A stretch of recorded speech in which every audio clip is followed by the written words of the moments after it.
Dear students, MA previous के paper first administrative theories and management में हमने इससे पूर्व के वीडियो में मुख्य कार्यपालिका का अर्थ, मुख्य कार्यपालिका का तात्पर्य और कार्यपालिका के प्रकार की चर्चा की थी, जिसमें हमने देखा था कि मुख्य कार्यपालिका का तात्पर्य उस व्यक्ति से होता है जो किसी देश की प्रशासकीय व्यवस्था का अध्यक्ष होता है।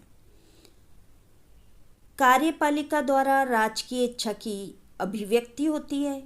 प्रत्येक देश का प्रशासन एक पिरामिड की भांति होता है जो आधार पर सबसे अधिक विस्तृत होता है और ऊपर की ओर क्रमशः छोटा होता जाता है।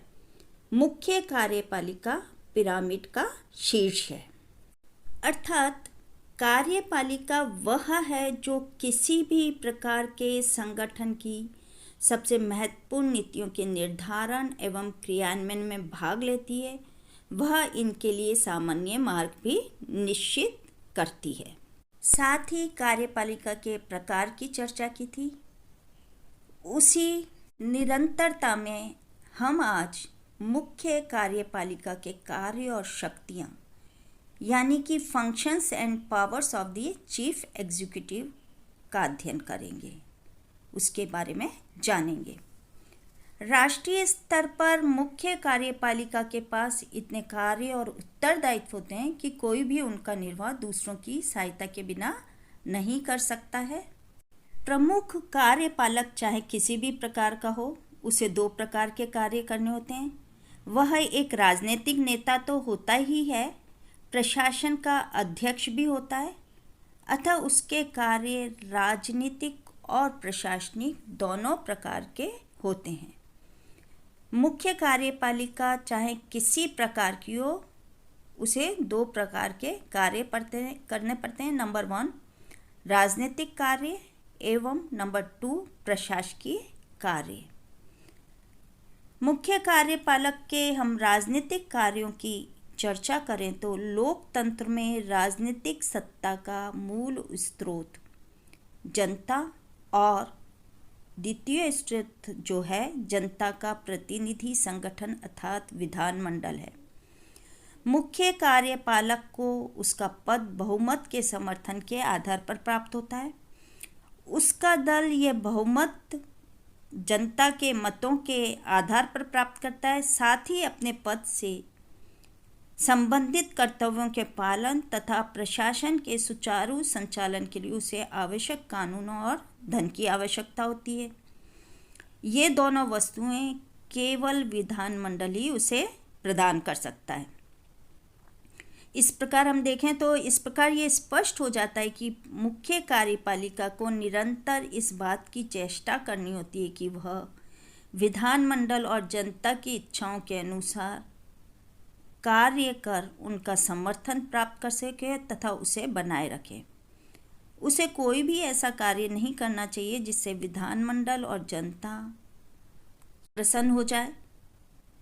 इस पर भी ये नहीं समझना चाहिए कि जो मुख्य कार्यपालक है उसका पद केवल इसलिए कि वह जनता तथा विधानमंडल की इच्छाओं का पता लगाकर उनको क्रियान्वित करता रहे। अनेक बार ऐसा भी हो सकता है कि लोग ऐसी चीज़ों की मांग न करें जो देश के हित में हो तथा उचित हो। अतः प्रमुख कार्यपालिका को केवल अनुसरण ही नहीं, मार्गदर्शन तथा नेतृत्व भी करना चाहिए। वर्तमान काल में जो जटिल परिस्थितियां उत्पन्न हो गई हैं उनके भीतर मुख्य कार्यपालक का ये दूसरा कार्य बहुत महत्वपूर्ण हो गया है। वह विधानमंडल और जनता के सामने उन नीतियों और कार्यक्रमों को प्रस्तुत करता है जो उसकी दृष्टि में राष्ट्र के लिए बहुत उपयोगी सिद्ध होंगे। फिर वह अपनी भाषण कला, अपने चरित्र, सामाजिक संपर्क एवं प्रचार आदि के द्वारा उन नीतियों और कार्यक्रमों के लिए आवश्यक समर्थन प्राप्त करता है। उसे निरंतर विधानमंडल की भावनाओं व लोकमत का गंभीर अध्ययन करता रहता है। जो ही उसे ऐसा प्रतीत होता है कि कोई विरोधी लक्षण उत्पन्न हो रहा है, वो उसके निवारण के लिए आवश्यक कदम उठाता है। यह उसका नेतृत्व संबंधी कार्य है। संसदीय प्रणाली में तो ये मुख्य कार्यपालिका इन बातों का ध्यान न रखे तो पल भर में ही उसको अपना पद खो देना पड़ता है। इतना ही नहीं, संयुक्त राज्य अमेरिका में भी राष्ट्रपति के पद की जो सुरक्षा है और कार्यकाल की निश्चितता है, उसके बावजूद भी यदि वे राजनीतिक दृष्टि से सावधान तथा प्रभावशाली न रहे तो उसका प्रशासन सुचारू रूप से नहीं चल सकता है और वह लोकप्रिय भी नहीं रह सकता है। अब हम मुख्य कार्यपालिका के जो दूसरे कार्य हैं, प्रशासकीय कार्य, उनको जानेंगे। प्रशासनाध्यक्ष जो है उसके रूप में मुख्य कार्यपालिका समस्त प्रशासकीय गतिविधियों और प्रबंध के लिए उत्तरदायी होता है।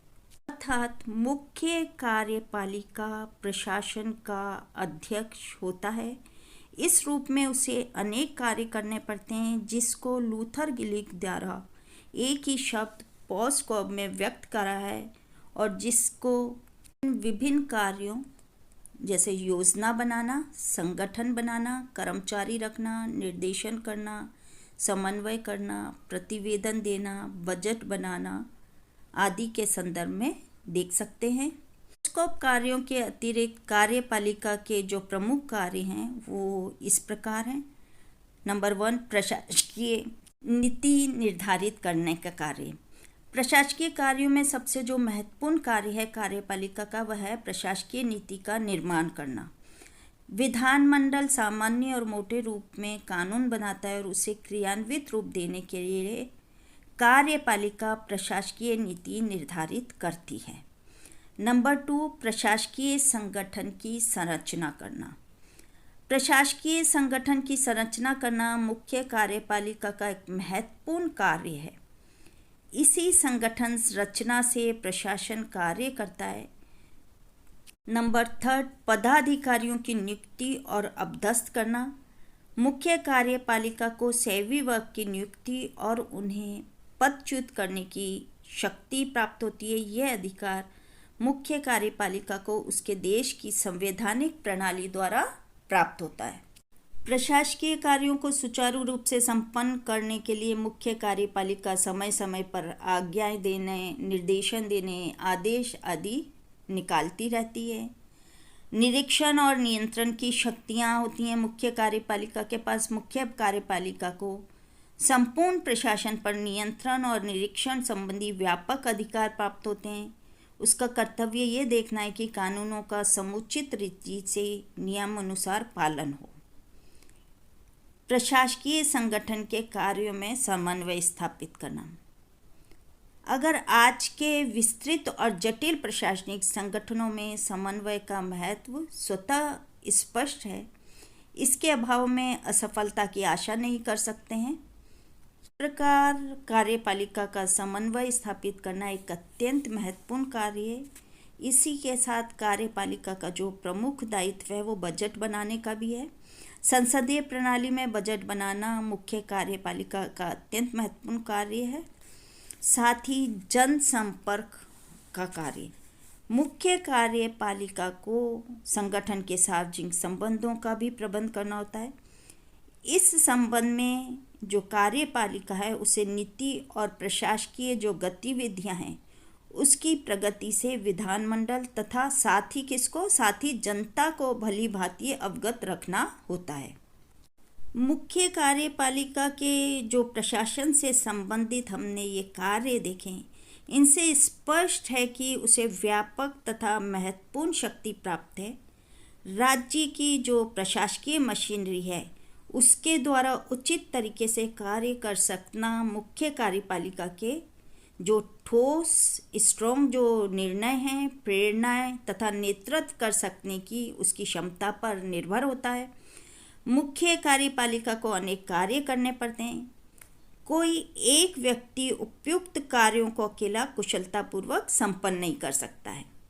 जिस प्रकार एक टीम के कप्तान की बात करें हम, तो उसी प्रकार जब एक टीम का कप्तान समस्त खेल स्वयं अकेला नहीं खेल सकता, बल्कि उसे अन्य साथियों की आवश्यकता पड़ती है।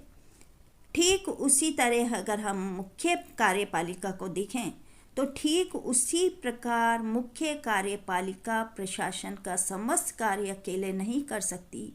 उसे विभिन्न प्रशासकीय स्तरों पर सहायकों पर निर्भर रहना पड़ता है। थैंक्स।